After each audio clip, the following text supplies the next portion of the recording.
같이 인사하겠습니다. 샬롬. 우리 옆 사람하고 인사 나누겠습니다. 네, 고맙습니다. 하나님의 크신 은혜가 여러분에게 임하기를 소원합니다. 또 가정에서 온라인으로 예배드리는 여러분에게도 은혜가 임할 수 있기를 소원합니다. 여러분 인생을 살아가면서 여러분 가장 기대하고 있는 것이 무엇인가요? 무엇을 기대하고 계신가요? 여러분 가장 바라고 있는 소망이 무엇인가요?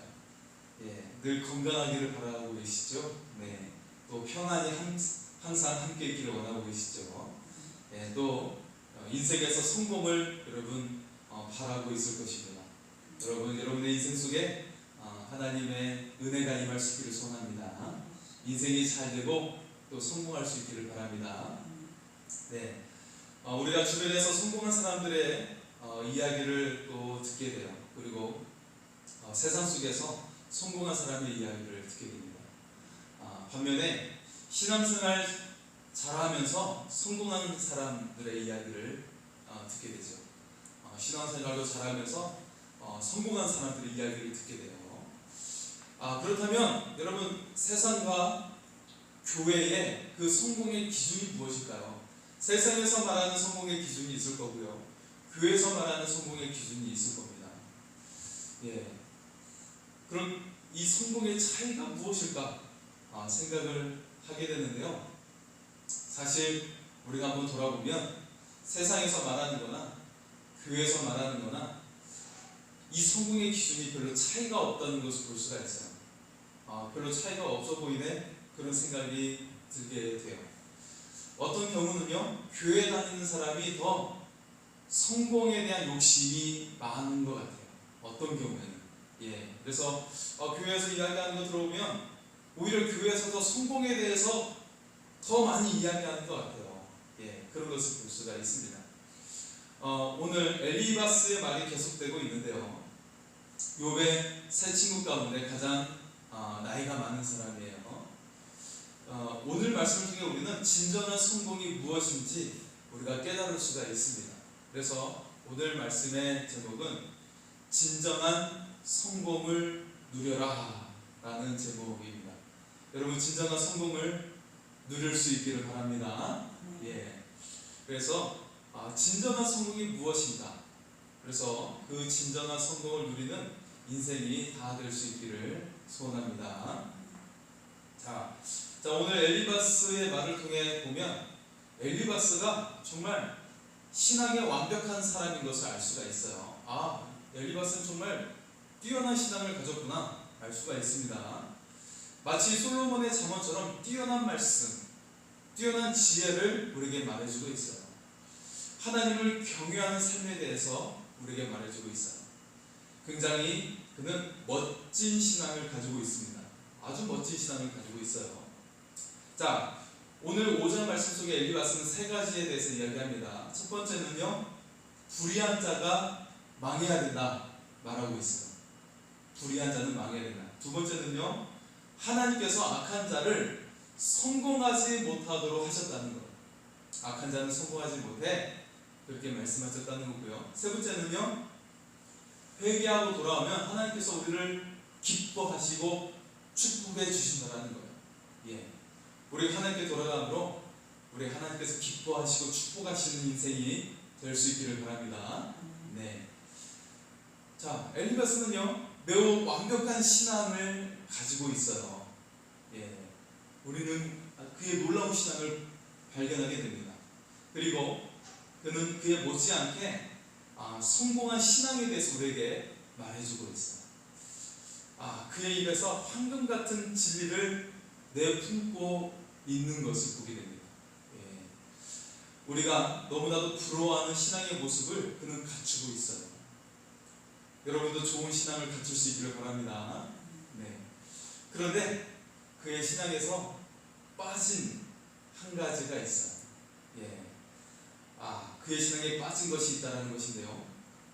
무엇일까요? 그것은 성도들이 고난을 통해서 정금 같은 신앙으로 나올 수 있다는 것이에요. 이것을 그는 빠뜨리고 있어요. 자, 엘리바스는 하나님을 믿는 사람은요, 죄를 지을 수 없다고 말합니다. 믿음으로 살면 반드시 성공하게 되고 축복받는다고 믿고 있어요. 정말 굉장히 이상적인 신앙을 가지고 있죠. 반면에 악인은 성공할 수 없고, 만약 악인이 성공하면 그는 반드시 저주를 받을 것이라고 말을 하고 있어요. 엘리바스는요, 성공적으로 신앙 생활을 하고 있는 사람이에요. 경건한 사람이에요. 실력 있는 사람이에요. 여러분 정말 부럽지 않습니까? 이 엘리바스의 신앙이 부럽지 않습니까? 네. 아마도 이런 사람이 교회 리더가 되고 영적인 지도자가 되어야 할 거라고 생각이 들게 됩니다. 네, 이런 사람이 정말 직분자가 되어야 되더라고 교회는 생각을 하겠죠. 자, 엘리바스가 어떤 말을 하고 있는지 한번 보겠습니다. 우리 3절과 5절의 말씀 한번 보겠습니다. 3절에서 5절의 말씀입니다. 내가 미련한 자가 뿌리 내리는 것을 보고 그의 집을 당장에 저주하였노라. 그의 자식들은 구원에서 멀고 성문에서 엉들리나 구하는 자가 없으며 그가 추수한 것은 줄인 자가 먹되 덫에 걸린 것도 빼앗으며 올무가 그의 재산을 향하여 입을 벌리느니라. 미련한 자는 하나님을 믿지 않는 사람을 가리킨다. 자, 엘리바스는 이런 사람은 절대 복을 받을 수 없다고 말하고 있어요. 이런 하나님 믿지 않는 사람은 절대 복을 받을 수가 없어 말하고 있어요. 혹시 복을 받더라도 오래가지 못한다고 생각하고 있어요. 자, 엘리바스는 진정한 성공은 하나님을 믿는 사람의 성공이라고 말하고 있어요. 진정한 복이 하나님을 믿는 사람의 성공, 그렇게 말하고 있어요. 정말 이상적인 그런 신앙관을 가지고 있죠. 6절과 7절 말씀을 보실까요? 재난은 티끌에서 일어나는 것이 아니며 고생은 흙에서 나는 것이 아니니라. 사람은 고생을 위하여 났으니 불꽃이 위로 날아가는 것 같으니라. 자, 이 문구를 한번 보세요. 이 말을 보면 마치 셰익스피어에 나오는 그런 대사와 같습니다. 아주 뛰어난 말을 하고 있죠. 재앙은 티끌에서 일어나는 것이 아니요 고생은 흙에서 나는 것이 아니라, 이렇게 말하고 있어요. 자, 이 말은 재앙이나 고난은요 우연히 발생하는 것이 아니라는 거예요. 곧 모든 재앙이나 고난은 하나님을 믿지 않아 온다는 거예요. 그러면서 인생은 고난을 위해 났다고 말하고 있어요. 자, 엘리바스는 인생의 결론을 내리고 있습니다. 하나님을 믿지 않는 인생은 허무한 인생이에요. 그러나 하나님을 믿는 인생은 반드시 성공하고 축복이 오게 된다는 거예요. 얼마나 이상적인 신앙입니까? 그죠? 우리도 정말 이런 신앙을 누릴 수 있기를 바랍니다. 엘리바스는 성공적인 신앙을 믿고 있습니다. 신앙의 성공을 믿고 있어요. 자신도 신앙으로 성공한 사람이에요.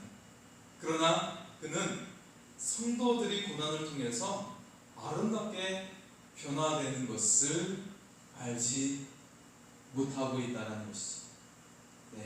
고난을 통해 우리는 아름답게 변화될 수 있는데 엘리바스는 그것을 모르고 있다는 거예요. 엘리바스는 욥이 실패한 이유에 대해서 말하고 있어요. 욥에게 심각한 신앙적인 문제가 있다고 보고 있어요. 우리 1절 한번 보실까요? 1절을 같이 읽겠습니다. 너는 부르짖어 보라. 내게 응답할 자가 있겠느냐? 거룩한 자 중에 내가 누구에게로 향하겠느냐? 자, 엘리바스가 봤을 때 욥은요 신앙적으로 실패한 사람이에요. 왜냐하면 그의 고난이 증명하고 있다는 것이죠. 지금 고난받고 있잖아. 이것이 바로 네가 실패했다라는 증거야. 신앙적으로 실패했다는 증거야. 그렇게 말하고 있어요. 정말 우리가 봤을 때 참 가슴 아프죠. 참 가슴이 아파요. 그런데 이와 같은 생각은요 우리가 가지고 있는 생각과 별로 다르지 않다는 거예요. 예, 여러분도 그렇게 생각하지 않습니까? 지금 우리가 고난받고 있으니까 저 사람 고난받고 있어요. 그러니까 너 신앙적으로 뭔가 잘못됐어. 그렇게 여러분 생각하지 않습니까? 네, 우리의 생각과 엘리바스의 생각이 다르지 않아요. 오늘날 수많은 성도들이요, 연단받고 있는 성도들, 다른 성도들을 향해서 하나님의 축복을 받는 데 실패했다고 생각해요. 우리가 그렇게 판단하고 그렇게 정죄할 때가 있어. 너 네가 잘못해서 그래. 너 하나님께 신검받고 있는 거야. 그렇게 우리의 입으로 말하는 경우가 있어. 여러분, 하지만 정말 이런 상황에 대해서 우리는 절대 판단할 수가 없어요. 오직 판단은 하나님께 맡길 수 있길 바랍니다. 여러분, 반면에 우리는 어떻게 이야기하죠? 멋진 차를 타고 다니고 멋진 집에서 살고 있고 좋은 직장에 다니는 사람을 축복받은 성도라고 판단을 해요. 하지만 고난을 한 번 통과해야 진짜 성도가 받는 복을 누릴 수 있다는 것을 여러분 기억하시기 바랍니다. 여러분, 살아오면서 고난을 한 번도 당하지 않은 적이 있습니까? 예, 고난의 경험이 있어요. 정말 마음이 아팠던 경험도 있고요. 그죠? 마음이 무너졌던 경험이 있어요. 이처럼 고난을 한 번 통과해야 우리에게 성도가 받는 축복을 누릴 수가 있다는 거예요. 여러분, 성경 속에서 보면 세상적으로 성공한 아주 훌륭한 성도들이 등장을 합니다. 하지만 오히려 그들을 하나님께서는 낮추시는 것을 볼 수가 있어요. 고난당하게 하시는 것을 볼 수가 있어요. 예, 제가 모세를 언급한 적이 있죠. 모세는요, 애굽의 공주의 아들로 태어났어요. 왕이 될 수 있는 후계자로 태어났습니다. 공주의 아들로 살았죠. 태어난 게 아니라 그렇게 살았어요.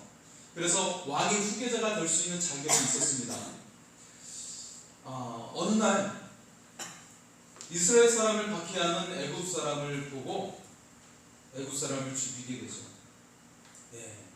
그러다가 무려 40년 동안 광야에서 지내게 돼요. 얼마나 기가 막혀요. 왕궁에서 왕의 후계자로 살았던 사람이에요. 공주의 아들로 살았던 사람이에요.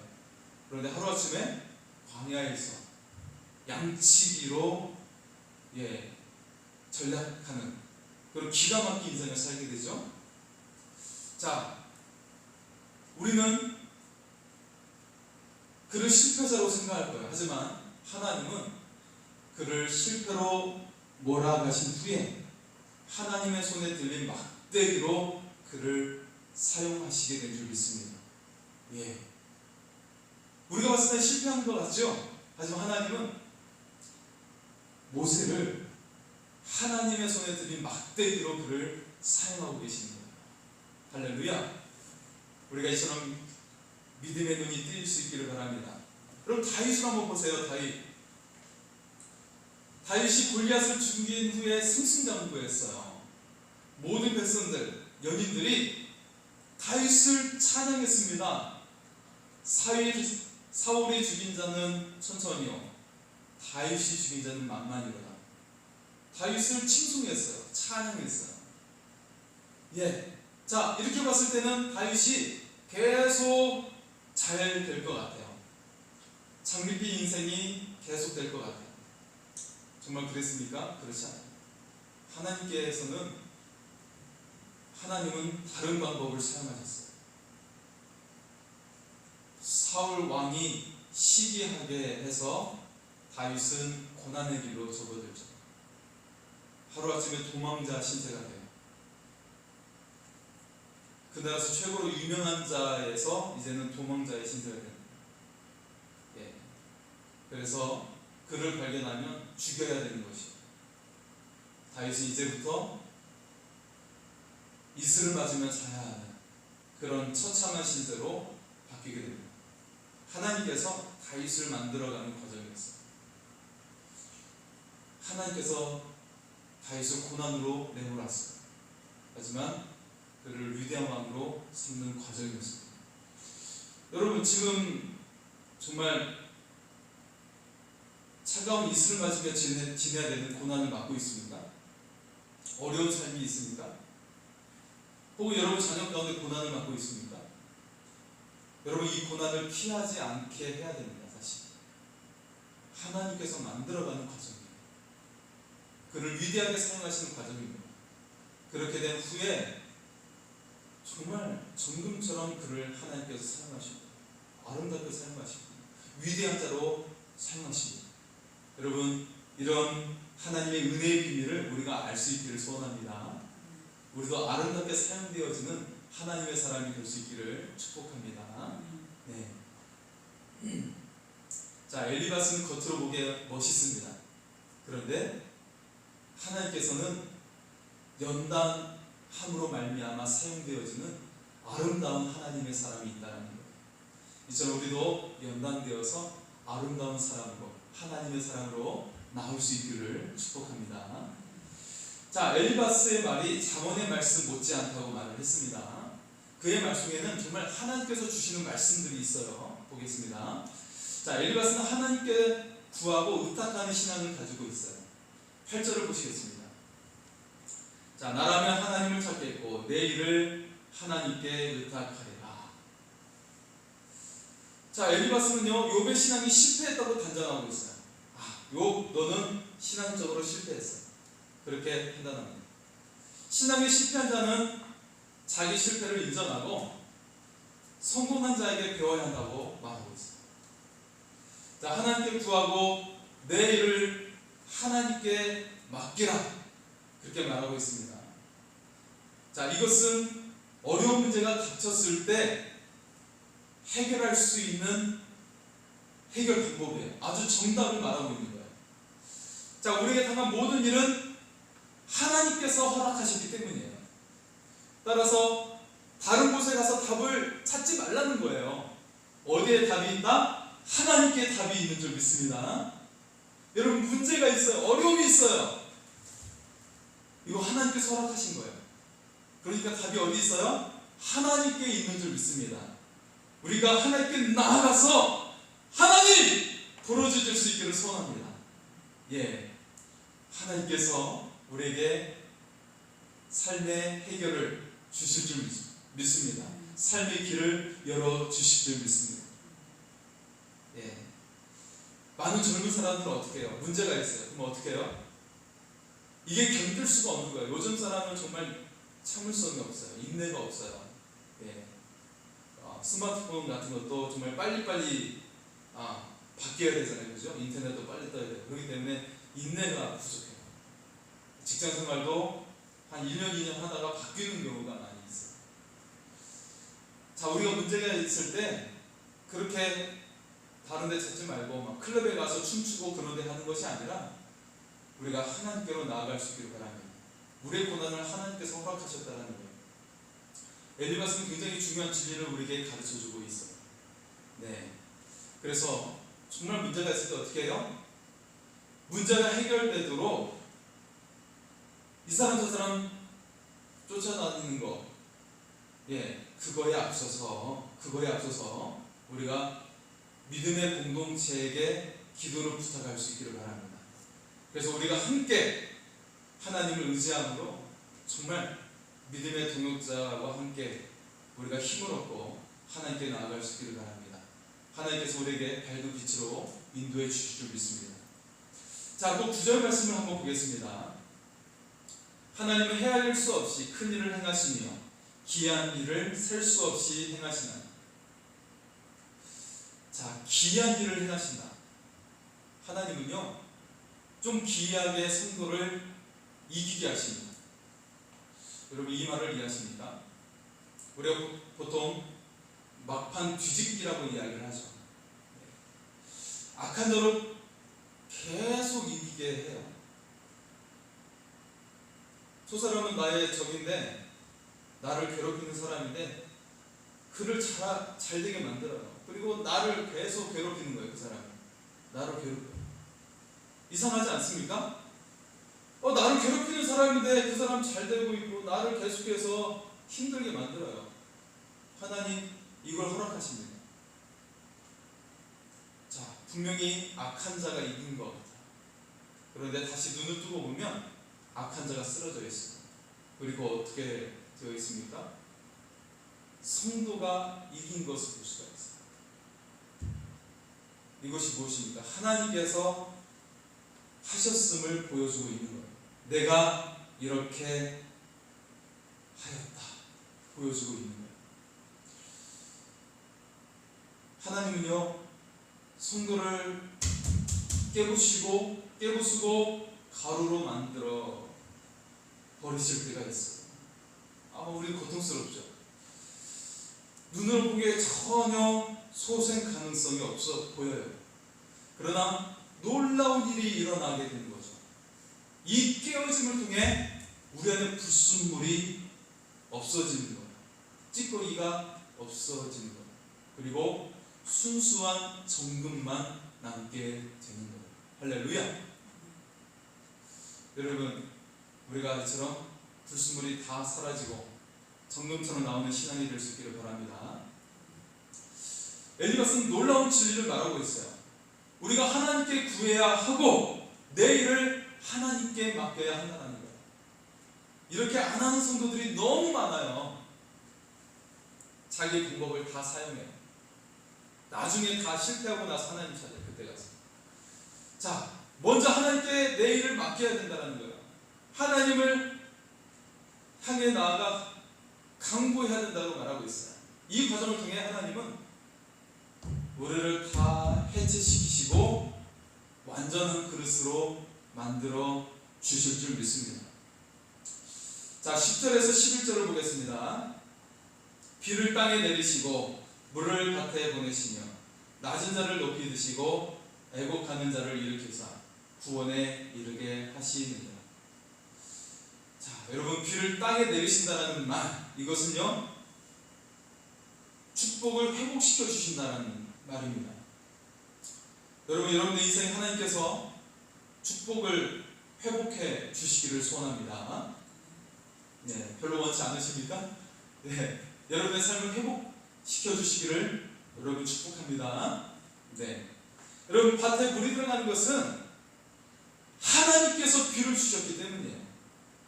자, 결국 이 세상에 아무리 사소한 작은 것도 다 근본적으로 하나님의 축복의 결과예요. 또 하나님은 낮은 자를 높이 드셔서 안전한 곳에 있게 하시는 분이에요. 여러분, 얼마나 이 말이 우리에게 위로가 됩니까? 정말 나는 낮은 자가 되었어. 하지만 우리를 높여주시는 하나님이신 줄 믿습니다. 자, 12절과 13절을 보겠습니다.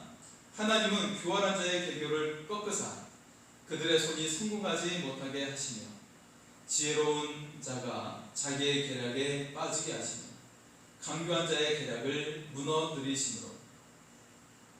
자, 엘리바스는 교활한 자와 강교한 자를 굉장히 비유하고 있습니다. 전능하신 하나님은 절대 그들을 용서하지 않는다고 말하고 있어요. 그러나 우리 안에도 나만 생각하는 그런 생각을 가질 때가 있어요. 나만 생각해서 남에게 상처 줄 때가 있어요. 여러분, 한번 생각해 보세요. 다른 사람에게 한 번도 상처를 주지 않은 적이 한 번도 없습니까? 다른 사람을 상처 주지 않은 적이 한 번도 없어요? 저도 있어요. 저도 정말 많이 있죠. 왜 저라고 없겠습니까? 정말 많이 있어요. 정말 후회하고 정말 미안한 감정을 들 때가 있어요. 땅을 치며 하나님께 회개할 때가 있어요. 하나님은요, 할 수 있는 모든 수단을 다 사용해서 우리를 연단시킵니다. 정말 이상하죠? 하나님 모든 수단을 사용해서 우리를 연단시킵니다. 연단의 도구로 악한 사람을 사용하기도 하세요. 이스라엘처럼. 여러분, 그러나 기억하시기 바랍니다. 이 세상에서 연단하는 자가 주인공이 아니에요. 정말 주인공은 연단 받는 자가 주인공임을 여러분 기억하시기 바랍니다. 여러분 지금 연단 받고 있어요? 여러분이 주인공이에요. 다른 사람 여러분 괴롭히고 있어요? 힘 있는 자 여러분 괴롭히고 있어요? 돈 많은 자가 여러분 괴롭히고 있어요? 여러분, 진짜 주인공은 그 사람이 아니에요. 여러분이 주인공임을 기억하시기 바랍니다. 네.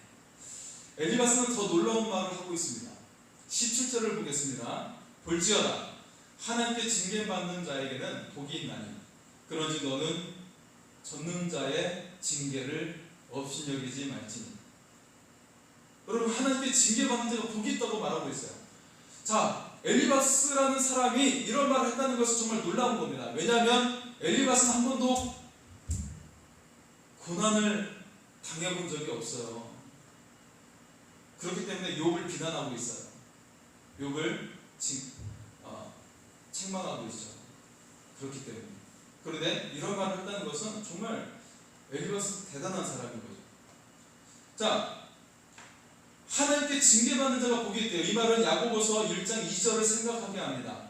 내 형제들아, 너희가 여러 가지 시험을 만나거든 온전히 기쁘게 여기라.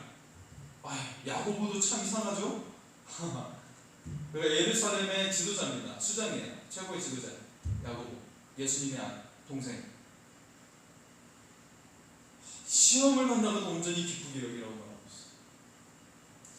자, 여러분, 여기에 우리는 믿는 자를 발견하게 됩니다. 여기에서 이 고난 가운데 믿음의 사람을 발견할 수가 있다는 거예요.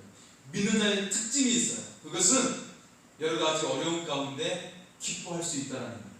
이게 정말 믿는 자라는 거예요.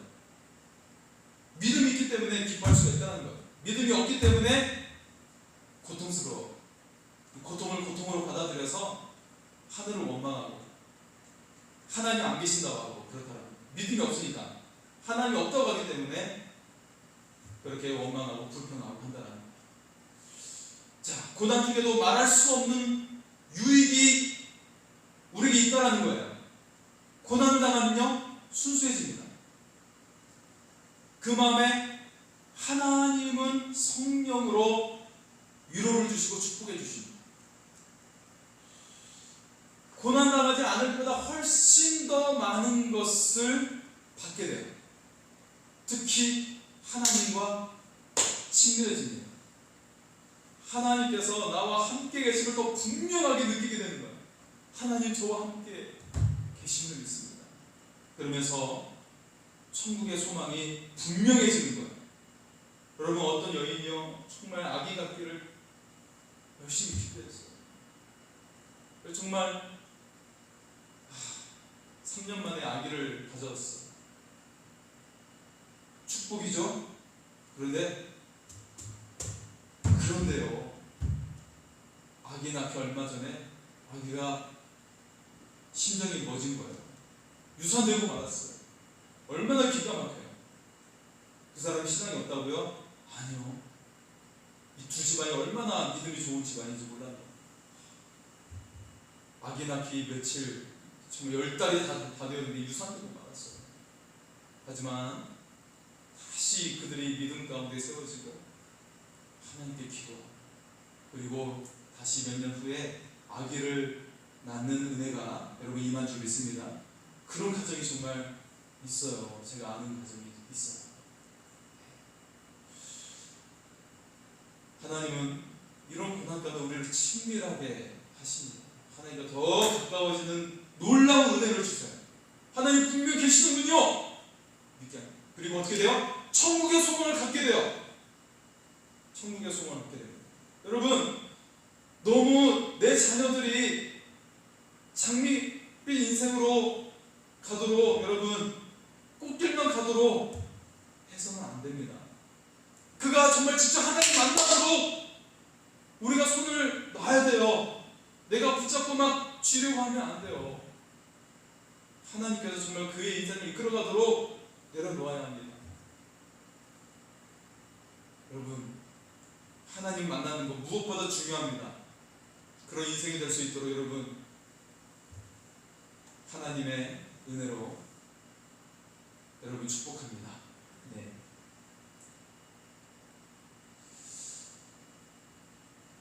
자, 오늘 말씀 중에 보면 전능자의 징계를 없이 여기지 말라고 말하고 있어요.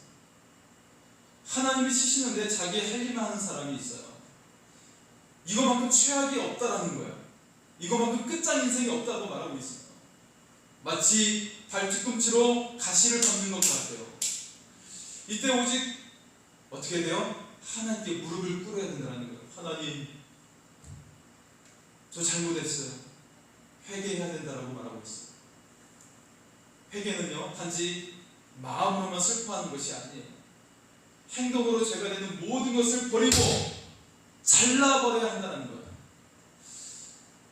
하나님은 회개하는 자에게 놀라운 축복을 주십니다. 죄를 짓지 않은 사람보다 하나님은요, 죄를 지었지만 회개한 자를 더 사랑하고 계세요. 여러분, 누가복음 15장 말씀 보세요. 거기에 둘째 아들이 재산을 다 승진하고 어떻게 됐어요? 아버지께 돌아왔죠? 아버지는 돌아온 둘째 아들을 더 환영하시고 잔치까지 베풀고 있어요. 첫째 아들에게는 잔치도 베풀지 않았는데 둘째 아들이 돌아오니까 잔치까지 베풀고 있어요. 회개가 이만큼 하나님께서 기뻐하시는 것이라는 것, 더 기뻐하는 것이라고 말하고 있어요. 잃어버린 양 99마리보다 지금 내게는 99마리의 양보다 잃어버린 양 한 마리를 더 귀하게 여기시는 하나님을 우리는 보게 됩니다. 잃어버린 한 마리 양을 더 귀하게 여기시는 하나님의 손길을 보게 돼요. 이처럼 하나님은 회개하여 돌아온 자를 더 기뻐하신다는 거예요. 자, 우리가 좋아하는 말씀이 18절 말씀에 나옵니다. 한번 읽겠습니다. 18절 말씀 시작. 하나님은 아프시게 하시다가 싸매시며 상하게 하시다가 그의 손으로 고치시나니. 하나님은 우리를 치료하실 때 우리의 안과 밖을 다 치료해 주십니다.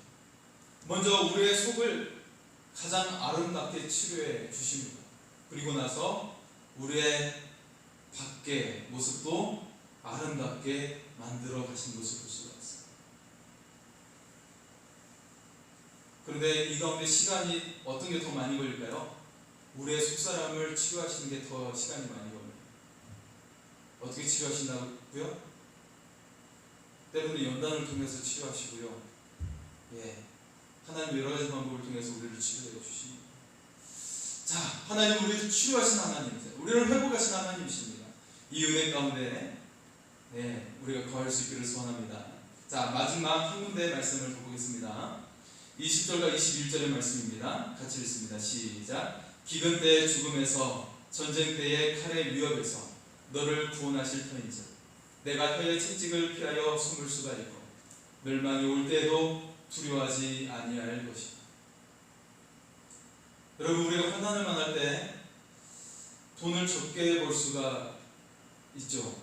돈을 적게 벌 수가 있고 승진해서 손해 볼 수가 있어요. 여러 가지 불이익을 볼 수가 있습니다. 자, 그런데요, 이것이 기근과 홍수와 전쟁과 비할 수 있습니까? 비교가 안 돼요. 여러분, 지금 장마가 계속 일어나고 홍수가 났잖아요. 그죠? 뚝이 무너지고 댐에 물의 그 방류로 말미암아 집이 잠겨버렸어요. 어떤 사람은 가축을 148마리를 키우는데 그 중에 살아남은 건 손가락으로 몇 개 안 돼요. 기가 막히죠. 내 평생 모았던 것들이 다 사라지고 말았어요. 집도 사라지고 축사도 무너지고 기가 막히죠. 내 가족까지도 생명을 잃게 되면 하늘이 묻어지는 기분이 있는 거죠. 이거와 비교할 수 없다는 거예요. 기근이 일어나고 홍수가 나고 전쟁이 나고 하는 거죠. 자, 어떻게 무슨 말하고 있는 겁니까? 사람들이 가장 두려워하는 것은요, 사람의 힘으로 막을 수 없는 위기들이에요. 이거는 내가 돈을 빌려서 메꿀 수도 있는, 이거 막을 수 있는 그런 것이 아니에요. 강도와 살인의 위기들. 자, 그러나 하나님은 정금 같은 신앙을 가진 사람들에게 이런 것들을 막아주시고 책임져 주신다는 것. 그러게 우리가 언제나 당당할 수 있는 이유가 되는 것입니다. 하나님은 위기 가운데 반드시 내 기도를 들어주신다는 것을 여러분 기억하시기 바랍니다. 한번 따라서 할까요? 하나님은 내 기도를 들어주십니다. 한번 더요. 하나님은 내 기도를 반드시 들어주십니다. 할렐루야. 여러분, 이 분명한 확신을 가지고 살아가시기 바랍니다. 이것이 정말 믿는 자의 재산입니다. 이것이 믿는 자의 능력입니다. 이 은혜 가지고 감사하며 찬양하며 살아갈 수 있기를 축복합니다. 여러분, 진정한 성공을 누리기를 원하십니까? 진정한 성공을 누리는 인생이 될 수 있기를 바랍니다. 단지 성공만 누리면 교만으로 실패하게 되는 거예요. 그의 영혼이 구원받지 못할 수 있어요. 하지만 하나님은 우리에게 진정한 성공을 누리게 하십니다. 그렇게 하기 위해서 우리에게 환난을, 고통을, 고난을 허락하십니다. 이것을 통해 우리에게 진정한 성공을 완성해 주심을 여러분 기억하시기 바랍니다. 환난을 통해 우리 안에 모든 불순물이 제거가 돼요. 우리는 깨어져야 정금이 될 수 있는 신앙을 갖게 돼요. 하나님이 연단을 통해 우리의 안과 밖을 치료해 주십니다. 깨끗하게 우리를 치료해 주세요. 과거의 상처, 아픔, 우리의 분노하는 마음 치료해 주세요. 그래서 아름다운 신앙의 사람으로 만들어 주시는 줄 믿습니다. 여러분, 죄에서 회개하고 하나님께 돌아오시기 바랍니다. 그럴 때 하나님의 은혜의 문이 활짝 열리게 될 줄 믿습니다. 자신을 비우며 하나님과 하나 된 삶을 살아갈 수 있기를 바랍니다. 그래서 그러면 하나님께서 날마다 모든 순간에 은혜의 손길로 우리를 붙잡아 주실 줄 믿습니다. 연단을 통해 하나님과 더 친밀함으로 나오시기 바랍니다. 하나님께서 넘치는 은혜를 여러분에게 부어주실 줄 믿습니다. 우리 하나님께 찬양하며 나아가겠습니다.